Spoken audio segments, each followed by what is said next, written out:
Welcome to Daddyless Daughters podcast in partnership with Solace. I go by the name Ilia Ali, and today we have the phenomenal Red Diamond in the building.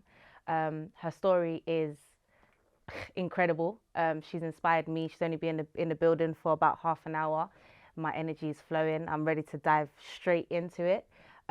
She is a relationship consultant and an author, and she is somebody I look up to. So I'm very, very, very grateful to have you today. Can't wait for you to spill out all your wisdom. How do you feel? I feel absolutely honoured to be here.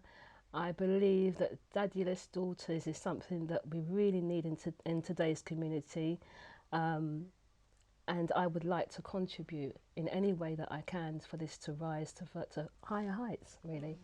Yeah, I'm really impressed. Thank you so much, man. It's been a long journey for us to get to where we are now, and our vision is big, but it really does give me some sort of validation when, like, women that I look up to, women that I would like to follow in their footsteps, really acknowledge the work that we're doing and the movement that we're trying to create, you know, trying to break these cycles, which I'm sure you're aware of. You've had to live them for most of your life, you know.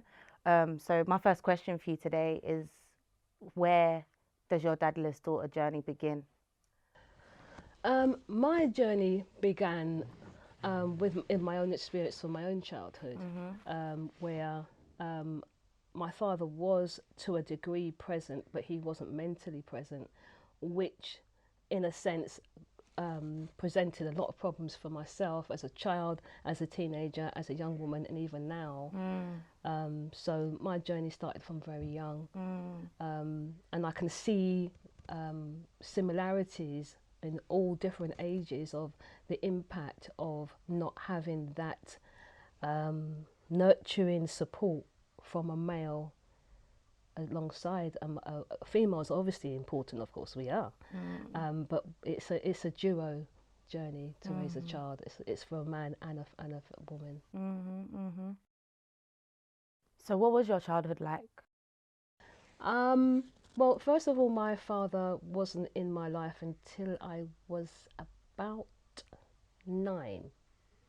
And when he did come into my life, it wasn't a great experience, because this facade that I had in my head about what he was and the type of relationship we were going to have, it just was a dream, and a very sad dream. That it literally was a dream, but what the reality was a very sad reality. We didn't get on very well. He didn't really treat me like a daughter. I didn't feel that connection. I didn't feel any nurturing. We had a very toxic relationship, and then about 10 years later, he was out of my life. He left the country and went to another country. Wow. And what was your relationship with your mum growing up like? Now, with my mum, it was very interesting also, because I remember her dogging my dad out for years. And then when all of a sudden he was back and I was 11.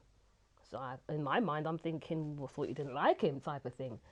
And then seeing what she had put up with, the toxic type of relationship she endured under his hand, and then being quite desperate when he was leaving, and he migrated to Jamaica. And when he left and went to Jamaica, she was devastated, and I just couldn't understand that. And even before that, when he was in the house, and certain things that he used to go on with, which was very inappropriate, she would always back him. So I always thought, well, I wonder what happened with her and her father. And then I found out at a later date that she was also a daddyless daughter. So when he came back into your life at 9 years old, like it was like they were back in a relationship, like now it's time to just get on, like nothing happened type of thing? I mean, I don't know exactly what happened between them, Yeah. but I know that my father's son, which is not my mother's child, he passed away. And on the back of that, there was the funeral arrangements and so on. And my mother was still involved very heavily in my father's side of family. So she was involved with the funeral and so on and so forth. And the next thing I knew, he was at my house, staying indefinitely. So that was quite a shock, because I hadn't had a very good experience with him. so sorry to digress, but I do remember my first experience of going to school, and I was told by the school teacher that the boy in the class above me is my brother. And she introduced me to my brother. And he brought me round to my father's house, which was not a good experience. Right. So, yeah, Why, that was why the was that first not a good thing. experience for you? Because I walked through the door and let's just say he was being very intimate with this woman in the bed, and it didn't make any difference till we walked in. Yeah. And I'm expecting him to be, you know, ta-da, I'm here, your daughter. And it was kind of like, what did you bring her here for? And then on top of that, I went home and my mum scolded me because as far as she's concerned, you leave from school and you go to your yard. And I'm going to this man's house. So that was my first experience that I remember as a young child. I must have been about 5 at the time. Wow. And the next time I saw him, I was 9, and the experience wasn't that much better. Right. Yeah.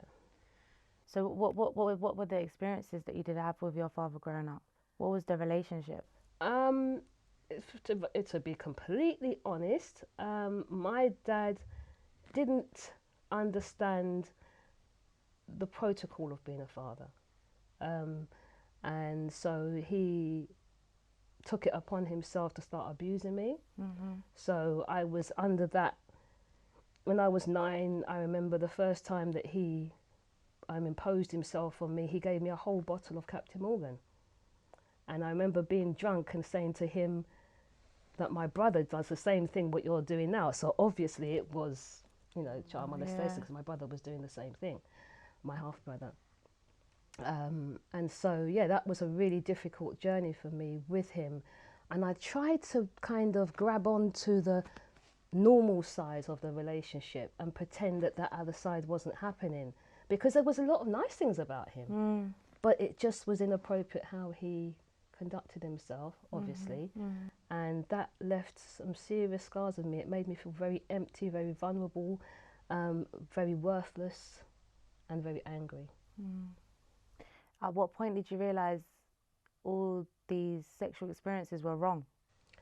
I knew immediately because it didn't feel right. Right. I knew immediately. And I'd already been through it, as I said, with my half brother, and a few other scenarios that had happened as well. So by that point, I thought the world hated me and that I was put on the earth to be punished. And that is what really inspired me to begin to be a mediator, even at school, with my friends when they were having problems that seemed to be abnormal problems, that they're not the norm. And I always wanted to get involved and help them to get to a place where they felt comfortable, because I wasn't comfortable. Yeah. Yeah. Did anybody get involved and help you? I think when I got to about 14, and after having I was a very naughty girl at school. Right. And they decided there must be something psychological going on. Right. So they sent me to a counsellor, and I told the counsellor everything that was going on.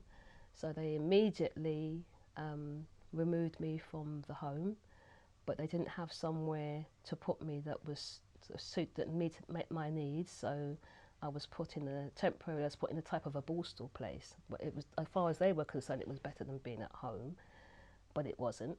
So I ended up running away from there and going back home. So I didn't really get any help. And the only way to get out of the situation I saw at the time, because I was dating my daughter's dad at the time, and the only way that I thought was be sensible to escape would be to get pregnant. Back in them days, if you wanted a flat, you just got pregnant. So I went and got pregnant, and that's how I got away from him.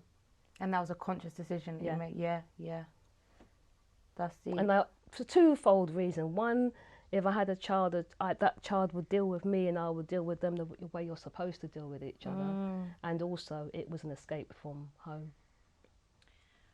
Would you say, like, a lot, I feel like there's a lot of girls who have experienced abuse in their childhood, and they feel like a child is going to fill those voids, or they've experienced abuse in their relationship with their partner, and they feel like a child is going to be the answer Yeah. to these problems. Mm-hmm. Would you say that was a similar circumstance for you? You felt like that was going to 100%. be And your not, and sorry to interject, but not just a child would be a solution, but also I find that we tend to gravitate to relationships, toxic relationships, to try and grab some sort of comfort. to fill the voids. Yeah. What other ways did you try and fill those voids? Violence, drugs. I made sure that my relationships with all the people around me were good. And I was the, superwoman, superhero. Da, da, da, da. I'll sort it out because no one sorted out mine. So, yeah. I find myself still falling into that trap now. Very much. And sometimes I have to like pause and really ask myself, where is this need coming from? Why do I feel the need to fix things for other people? But then at times I also still neglect my own needs whilst fixing other people, because I've identified that that's just a more healthier way of me trying to fill those voids. Yeah. I can't remember off the top of my head, but there's a type of a triangle situation. So you've got the superwoman, you have the person who is the vulnerable one, and you have the abuser. And the person is all three. So sometimes you're superwoman, sometimes you're the victim, sometimes you're the perpetrator. I can relate to that cycle a lot. So what age did you find yourself pregnant at? Actually, I was pregnant at 16. Okay. Yeah. And that's another big theme that we're finding in these topics, talking about dadless daughters, is teenage pregnancy. And like we just identified, it's just another way of us kind of filling those voids, or a coping mechanism that we try and latch onto to get out of these type of situations. Yeah. So how was your relationship with sex during your adolescence after being sexually abused? That was quite interesting because according to the little bit of research that I did at the time, I was led to believe that I should be prunish and dismissive and feeling that I don't want to go there, or be running up around and just throwing my all over the place. Yeah. But for me, I was happy to be in one relationship, and I loved sex and still do. So, but I'm just saying it is. And I decided that I'm not going to allow somebody else's abuse to define who I am and to define my sexual interest.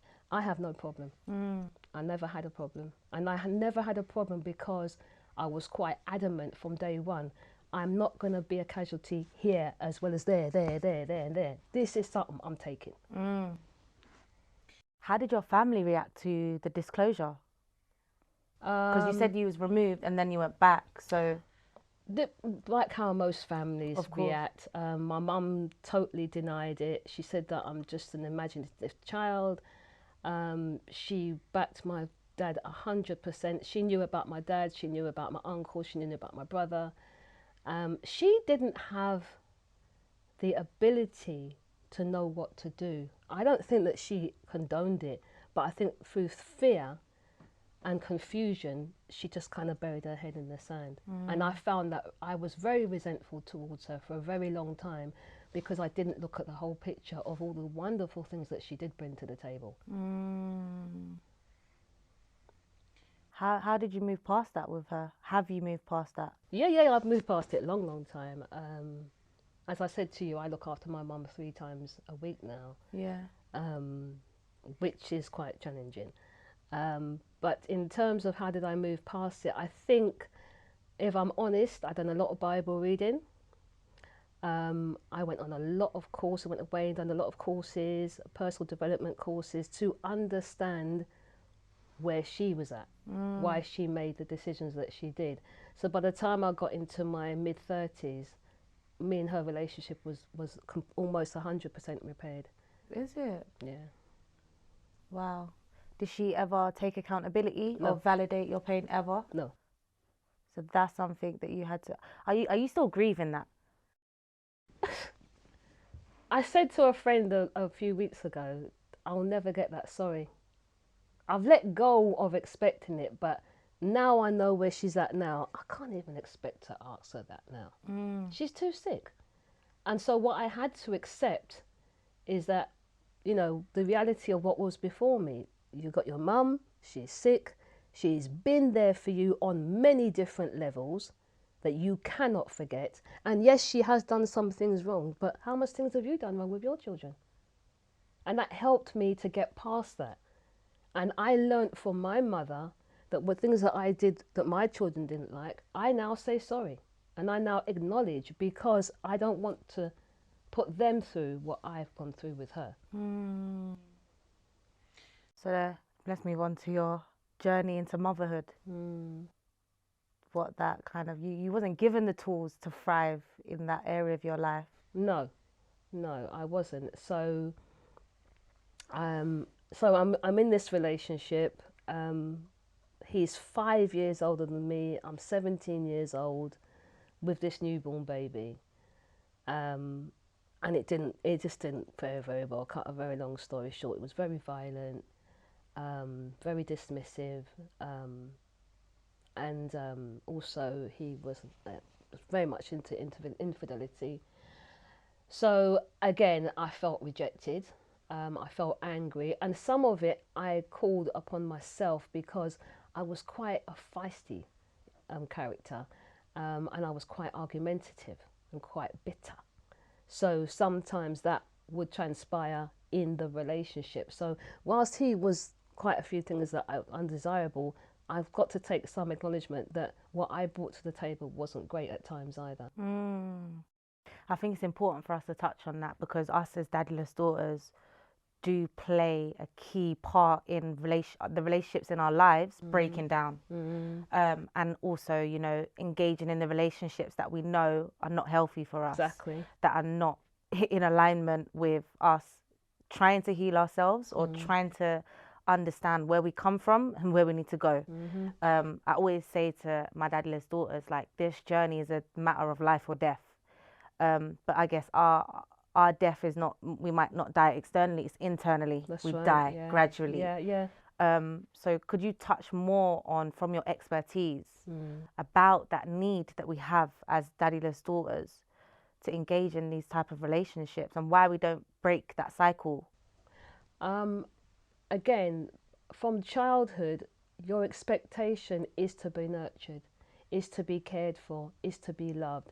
If you are missing those elements in your life, you will keep running after it. On the same token, those people who have neglected you or abused you, whatever angle they're coming from, whatever stance they're coming from, you will gravitate to that because it's almost learnt behaviour. You're expecting no more. So until you reprogram what your expectations are in a relationship, but not just with your partner, but with your friends, family, work colleagues, wherever, because it's going to affect all areas of your life. And you will walk, you know, when you walk around and you see these really angry women, they're just angry. Yeah. There's a story to tell. She hasn't. You have to have closure before you can move on. And in order to get closure, you need to reprogram. How do you reprogram? Counselling.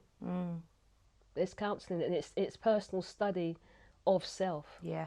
And once you study yourself and look at the bigger picture, because, you know, I think sometimes what we find in our cases is that if someone shows you who they are, as Maya Angelou would say, you need to believe them. If I show you that I'm a funny, happy-go-lucky person, that's exactly what I am. And if I'm doing that all the time, then that's who I am. And I will show you, my faults will come out also. So when somebody shows you who they are, it's then for you to decide, is that for me or not? So the first thing you need to do is to have a bullet point of your expectations in your relationships with whoever it is. And if they don't tick at least 3/4 of them, the boxes, you're in the wrong relationship. And you need to revisit what to do. How do we even get to that point though? Because I feel like for a lot of us as daddyless daughters, you know, we tried to tell our stories and nobody believed us. So now we're thinking maybe the way I'm taking in life is not the right way, or maybe it's me, or so to even get to that point where you trust yourself to, when someone presents themselves as they are, how do you trust yourself to believe that how you're assessing the situation is the right way, when your whole life you've been told, no, you was not abused, no, that did not happen, keep quiet? I think again, it really is back down to counselling. Yeah. It's therapy. Yeah. It's I the agree with you. only answer. It's therapy, and a lot of it, especially cognitive therapy, NLP, those type of areas of therapy Intense. to help you to reprogram, to actually take the step out of the equation and look at it from the outside perspective and say, if that was me, that helped me a great deal. When I was doing my counselling, when I was going through my counselling, I remember I had to revisit the child me. That was very difficult because I was so ashamed of her, because I was taught to be ashamed of her. And I didn't realise the little me said, gee, what, you got through all of that? Yeah. What, really? Yeah. And I'm ashamed of the G. Let me have back some of the G, because whatever I was doing then brought me to where I am today. So we have to retrain how we view the younger us, and then look at other people who are those ages and say, what did you expect her to do? What choices did she have? It's pretty much similar to when you have an abusive parents. When you have two parents when they're into violence and stuff like that, the young child cannot do anything. They're powerless. All they can do is sit and watch, and they want to go and lick him down, but they can't because they don't have the power to do so. And it's pretty much the same when you are the victim yourself. It's pretty much the same. The only thing that I would advise anybody in that predicament, please get counselling. Go get the therapy, because without it, you're not going to make it. And do you think with therapy, I'm a strong advocate that therapy is a lifestyle. It's something that we can't like engage in and then tap out whenever, or if then we're triggered, we go back. Obviously, people are all at different stages of their healing journey. But I feel like we need to stop seeing it as like an intense program and start seeing it as is something that we're going to need for the rest of our lives, unfortunately, because the things that we've seen and the pain that we've endured is so complex, and unpicking those layers is a complex process, because you might think at 21 you figured it out, and then I've sat down with a dadless daughter the other day. She's pregnant, she's at a different stage of her journey, and now it's bringing up a lot more for her that she thought was healed and not, but has not been healed. Would you agree and say that therapy we should start looking at it as a lifestyle and not an intense program? It's funny you should mention that. I was speaking to a client 3 days ago, and I said to her, you need to view it like a diet. You see, some people call healthy eating a diet. No, it's a new form of eating. It's new. You pick up new methods of what you decide to feed your body with, and it's the same. I think it's a parallel. Yeah. But it's not a diet. It's a new way of eating. It's not therapy. It's a new way of living. That's how one should look at it. You are now changing, because change brings change. So if you want changes, you need to apply changes. The other thing I'd like to add is that any type of reprogramming or therapy requires 100% transparency. You need to be honest with yourself and the person who's working with you. Because I've worked with people and they tell a bag of lie. And me know, so them I tell lie, you know.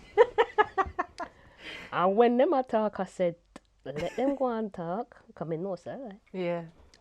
And they think, they go away and they think that they fooled you. And it's because they don't believe themselves. It's two things: either they're still ashamed, unwarranted shame, or they don't believe in themselves. They don't believe in you, and they don't believe themselves that you are going to look at them in a particular light that they would like to be viewed. So if they feel that they're going to be judged by what they're saying, they will hold back a lot. And if they hold back a lot, then the counsellor can't help them. Where does that sense of judgment come from? Is it because deep down we're judging ourselves? Deep down we're still judging that inner child? Yeah. Yeah. We are still judging ourselves. Society is still judging us. Because sometimes you hear these stupid comments like, well, if he was drinking a lot, why didn't you tell your teacher at school? A lot of us did. Trust me, yeah. You know, and nothing happened. So it's the lack of trust in even your therapist that causes problems also. Oh, so what was the light bulb moment for you once you was in this relationship that was abusive, and now you have your children? Did you have one child at that time? At the abusive relationship, yeah, I had, well, all of my relationships, over a 15 year, I had my first daughter when I was 17. I had another child when I was 21, that was twins. I had another child when I was 30, I think 32, 31, 32, and I had the last one I was 34. And none of those, the journey through having all of my children was horrific. Wow. The relationship was horrific. There was, as I said, there was physical abuse, there's infidelity, there was trust issues, they never have no money, they never want to go to work. You know, all them kind of toxic nonsense. And I kind of tried to make something out of nothing for all of that time. And it wasn't until very recently, over the last 10 years, that I've reached to a point where I now completely know what I want in a relationship. I know what I need, I know what is correct and what's not correct, but it still took a lifetime. It still took a lifetime. And I guess during that time, it's like your children are having to endure and witness and be that inner child that you're trying to protect within yourself. And again, your relationships with your children, I don't know, I can't speak for anybody else, but my clients and myself, I have seen a pattern where a lot of the time the person in question relies on their children for guidance. And they're supposed to be the guider. And they tell their children things that is traumatizing for a child to hear. Because yes, you've been through some stuff, but you have to be real careful what you tell your own children. Because they're children. They're not mentally ready to handle that. And it's possible to leave serious scars. And that's something I have to live with. Is that like secondhand trauma? Is that what that would be? I think I would say they're casualties. Right. Because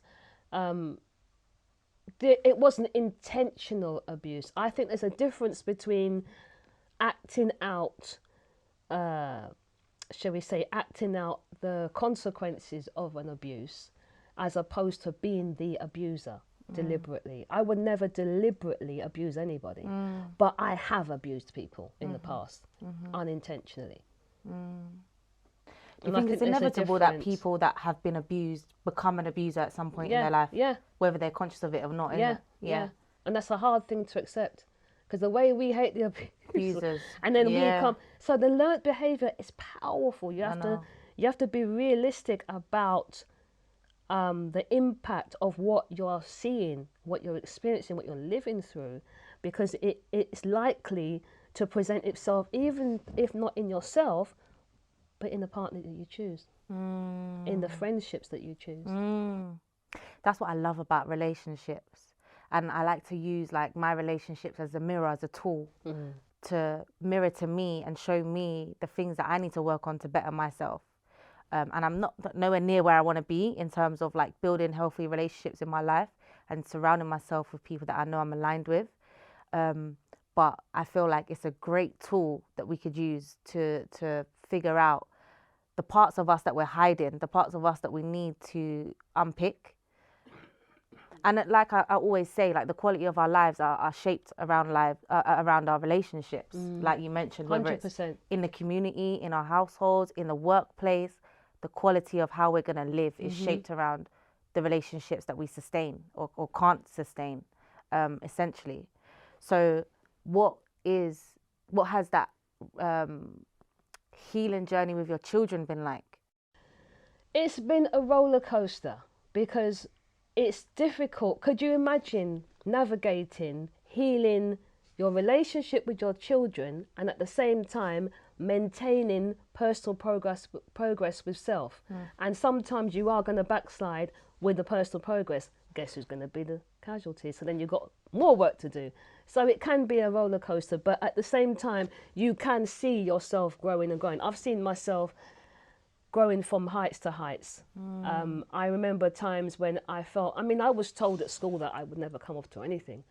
I'm a publisher. I run my own company, and I'm happy, and I love life, and if you think about it in comparison to say maybe 35 years ago, I was so angry that I'd failed suicide.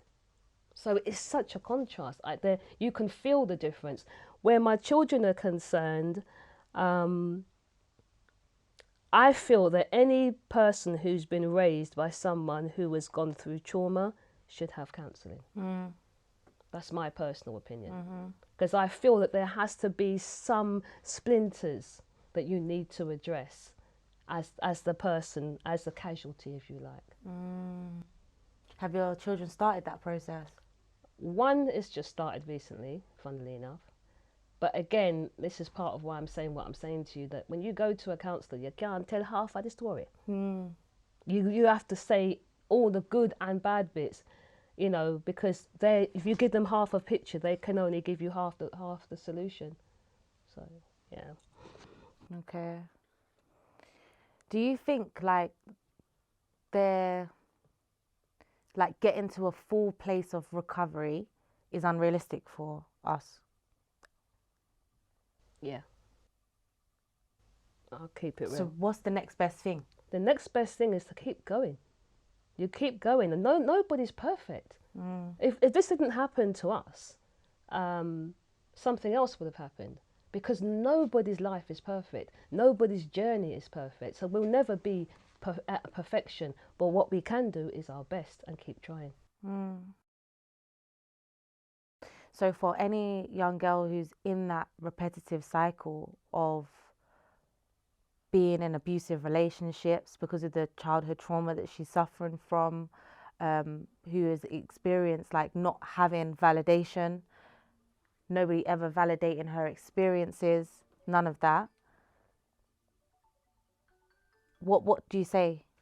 Sorry, can It's you ask okay. that question again? Sorry. So for the girl who is repeatedly in this cycle of abusive relationships because of the childhood trauma, she hasn't even unpicked the childhood trauma yet, but she knows something is wrong, right? Because I think for all of us, like you said, you know deep down in your soul, you know when something is not right, you're missing something. Of course. You feel abandoned every minute, you feel neglected by people, situations, you're in the victim mindset. What would you say to a girl who's really at that beginning stages of her journey, and she's listening to our conversation and she's relating and she's connecting the dots? What's the next step for that girl? What do you mean after going for counselling? After listening to this episode. After listening to this episode, if you're listening to this episode and you find yourself in that position, you need to go to your doctor and you need to speak to them about what you've gone through and ask for counselling. Because without counselling, you're going to go in the same circle. And it's a horrible place. You cannot do it by yourself. You are going to need support. And support is definitely out there. These people are not out to get you. They're there to assist you, support you, and to help nurture you. What other things do you feel like we should be cautious of as young daddyless daughters? It's important to be cautious of. Hold on, let me just draw for my my memory purple book. I love that and book, I do not have my glasses with me. Thank you. That's the wrong one. It's the wrong one. There's another one in there. Sorry.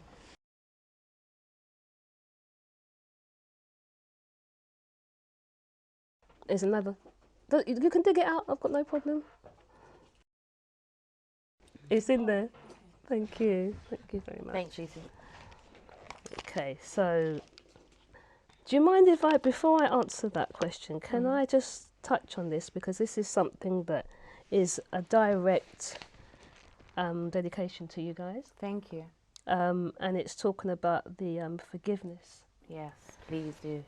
So this was inspired by the wonderful Daddyless Daughters organisation, who myself, I've been encouraged by some of your material. Very impressive. Thank you. It can be applied to any setting, but this is just inspired by you guys. It says, why should I forgive?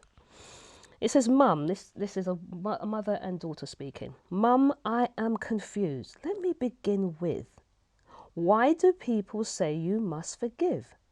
So that your spirit can be free to live? How can I ignore the selfish things that he done? I should be permitted to shoot him with a gun, pack my bag, and then go on the run. The mother says, well, my sweet child, forgiveness is the only productive way. While he is enjoying his life, your negative emotions continue to play. Why should you be the only one to pay? But I don't want to forgive. It feels like I'm giving in, she says. Just the thought is making my head spin. Besides, he is the one that should pay. I didn't do a thing.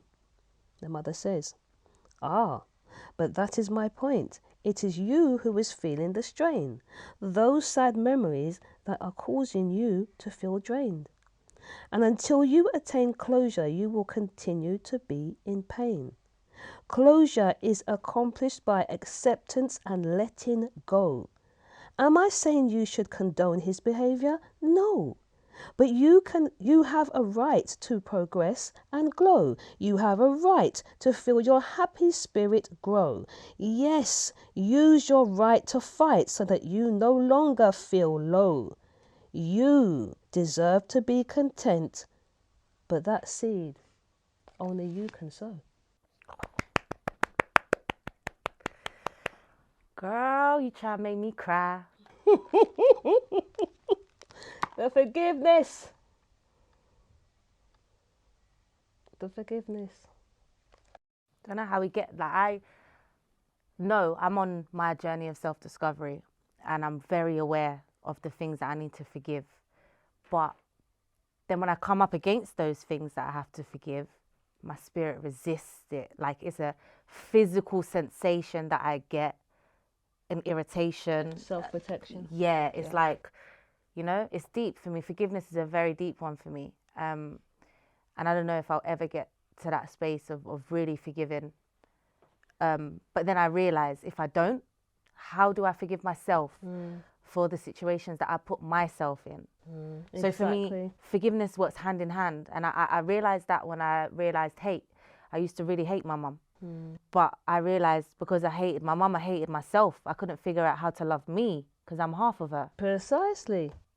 And it's the same struggle that I'm having now with forgiveness. Although I'm not at a place of radical self-love where I can like really wholeheartedly be radical with it, but I'm on my way there.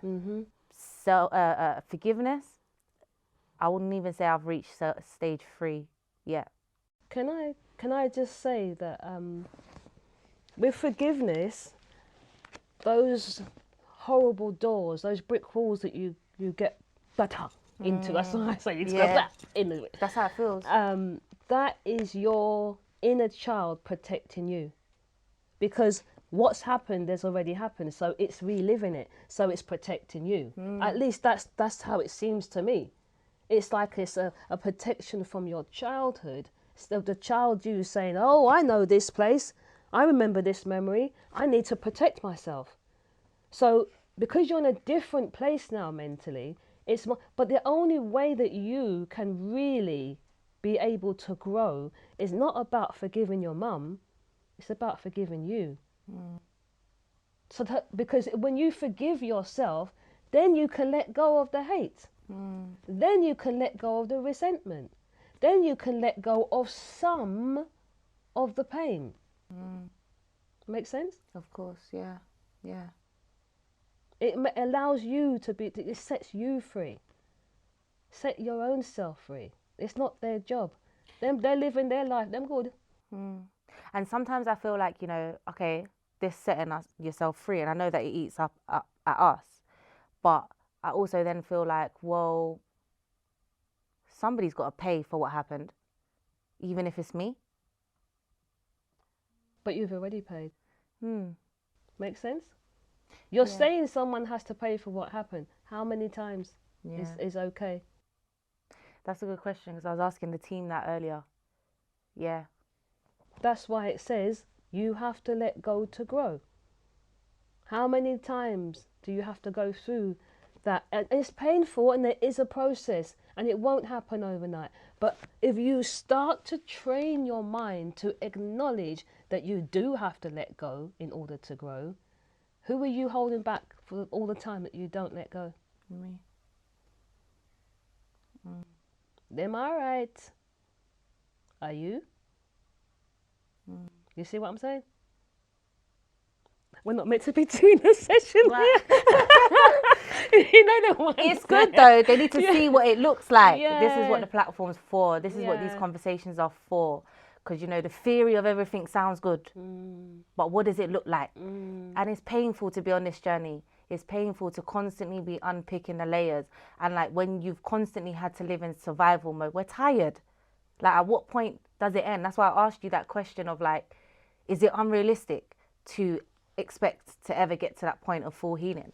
I think the problem that we have at the stage what you're referring to is that it impacts on everything. Yeah. It's not just your relationship with your mother, because I remember that when I finally was able to let go enough to be able to grow, that was the time that I opened the doors, and then, well, hey, here's a good relationship. He's not real, because we got trust issues. You know we got trust issues, right? Of course. So me, no sir. After about 2 months, me saying, this is a really good act, isn't it? 6 months. What's wrong with him? Are you real? Yeah. 1 year. No sir. Something wrong, yes sir. But eventually I had to accept, do you know what this is? This is your hard work paying off. You let go. Guess what happened now? Now you got a king. I never had no king before. Yeah. You know how much time me make the same mistake over again. But now I'm at a place where it's so important to keep a good relationship, because now I know what it feels like. And it's sweet. No, the truth. Yeah, you did. So I know from the other side where I'm in a relationship, and because we're strong and powerful people.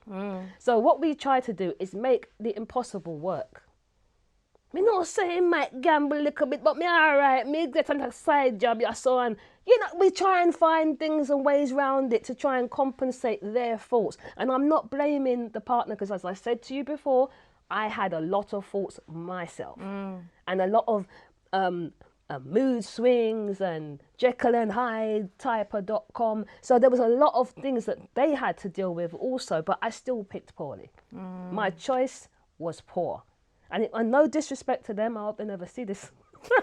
Yeah, but my choice was not set on a foundation of common sense. Yeah. And that's the reason why the relationship was not common sense.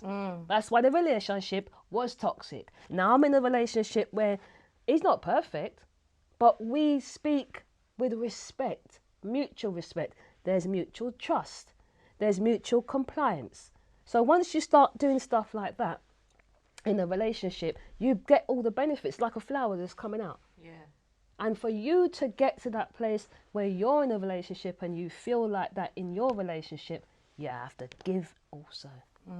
And you have to let go the pain. And I guess that's a new level of vulnerability that we avoid. It's scary. Yeah, we avoid it. It's scary, because even now I'm like, somebody need to talk to him, cause come in like him and know same day with a mad woman. You know? You know? Yeah. But in his eyes, I'm the best thing since sliced bread, and he can see it, but I still can't see it with all of my training. So when you say, do you get to that end? No, you don't. But you learn to recognize reality. And the reality is, I know what I can bring to the table. I know I'm a good woman. I know I love people. And that's what I'm going to do. And I will not entertain relationships that will hinder that. That's what you do. What I feel like saved my life was personal development. And I feel like what I learned from personal development is if I reprogram my belief systems, so not only do I have to reprogram the way I'm processing everything and what I want for myself and be very clear and define that for myself, I then have to work on my belief system and truly believe that I deserve, I'm worthy, I'm valuable of those things that I'm listing, or those things that I'm trying to visualize and bring into reality. Yeah, it's reprogramming. How would you suggest that us ladies go back and reprogram that belief system?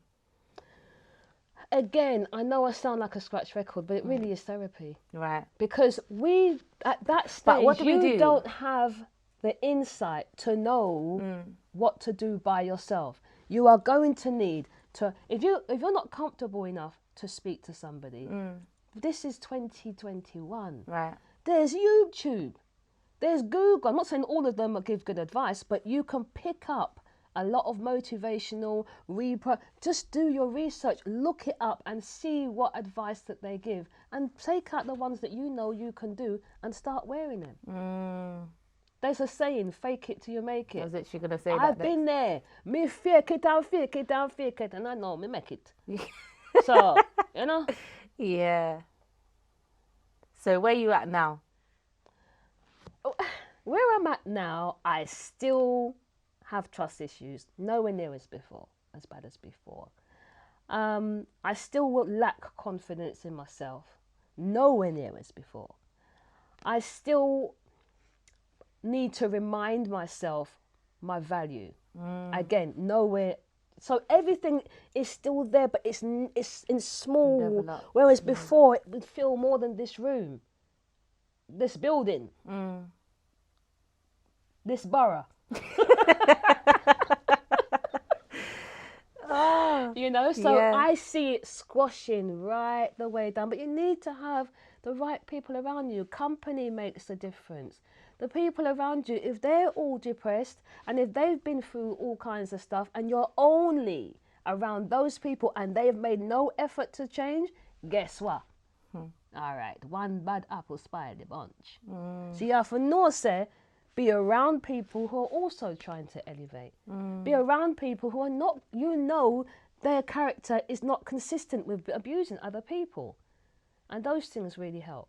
You know, your support, your people who you turn to for support. It could be your mum, could be a doctor, it could be your friend, it could be a relative, a school friend. It doesn't matter who it is. If that person can bring you comfort and that person is going somewhere good up, then it's not a bad thing to have them around you. But when you have somebody around you, yeah, it's really wicked what your mum done. Come we go beat her up. No, you don't want them people. You don't, because that will help you to stay over there. You don't want to be over there. You want to move up here. You know what I mean? 100%. Yeah. Would you say religion or spirituality has played a big part in your life? Yes, religion and spirituality has played a big part. Spirituality has helped me to grow. Religion has helped to destroy me. Wow, elaborate. Okay, so spirituality is to me, is your spiritual internal, what's inside. And once I tapped into that, it helped and allowed me to grow. My experience with religion, too much rules and regulations, and we don't always fit into the box, especially if you're, say for example, a Christian. You go into a Christian denomination, and if you're sitting there with two pitney and two pitney for two different men, and you're not a husband, everybody I look upon you, and you understand what I'm saying? So Yeah. that's an additional judgment on you And programming. But when you're tapping into your thing on a one-to-one with, as I said, a therapist or somebody who can guide you effectively, that can help you to grow. Right. But that's just been my experience. I don't know about anybody else, but me, I had a terrible experience with religion. I would like, my last question is normally quite cliche in terms of like, what's your message to dadless daughters or whatever, but I feel like you have so much wisdom, and I would want to know, like, what would be your message to my generation of women? My message would be that you queens, you empresses, are going to be the backbone of society. You are the backbone of society. It's our job, your job, to raise the children so that they don't need to go through what we've gone through. Make it it's not your job to change the world, but you can do your part to make a stand, to do things in a way that you'd want your children, to conduct yourself in the way you'd like your children to, your nieces, your nephews, you know, and all the people, your loved ones around you. That's what I would be saying to somebody of your age, that, you know, the ball is in you lot's court, because you lot are young enough to be able to speak to the youngers, and you're old enough to have the wisdom to guide them. So do that. What do you think about our generation? Do you think we're failing in that? I think you lot are G's. Let me tell you why I think you lot are G's. You say for we people, for we age, we done such a rubbish job. I'm not even saying it was even our fault. But what society presented to you guys, I said, this is the world, go on. And as soon as something happened, who does something wrong. So where do we take any responsibility? As the older heads, as the wise heads? No, you lot have come out very good, because you lot have been given a dirty deal. That's what I have to say about that. I love you. Honestly, I'm just in love with you. I'm just in awe. I can't wait to spend more time with you. And I'm so grateful to have you. I can't wait to go on this journey with you, and I'm so happy that I've met you today. We have a gift for you, which should be behind your chair. Have a little self-care gift, sponsored by Solace. We're really clever, innit? They hid it from you. Oh, just some little self-care bits for you for tonight. You know, just relax. You know, show nobody, you know. Hopefully you can relax and don't overthink this process, because I really think you've added a lot of value to the conversations that we're going to go on to have, and the conversations that we've already had. And I really know that the girls that follow our journey are going to learn a lot. And for me, it felt like you was feeding my soul, you know. It's like a conversation I wish I could have with my mum. It's a very nurturing conversation. So I'm very grateful for that. And I salute you. Thank you.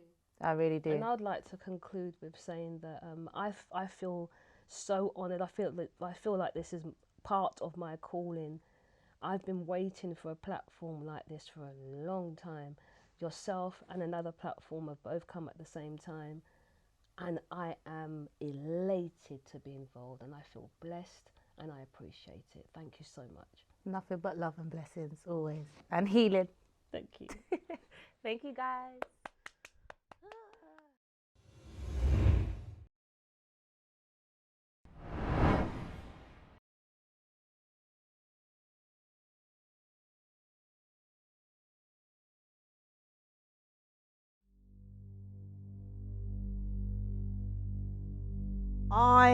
I'd fallen in love with a skinhead, the leader of all the London skinheads, and so I joined the British movement.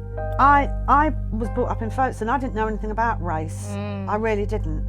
And I just had that for years. I'd throw him out and then I'd take him back. You know, I used to think he loved me, you know, and it was my fault. If he was sleeping with other people, it's my fault because I didn't want to sleep with him, and you know, everything was my fault really. You know, I worked 4 nights a week in a club as a waitress. From 10 till 2 in the morning. It was to make a better life, because Dennis used to drink all the money. Sometimes on a Friday night he wouldn't come in, and I'd have to look for him with 2 babies in a pushchair, trying to find him to get any money. I know my mum would have given me, but you don't want to tell other people what's gone on.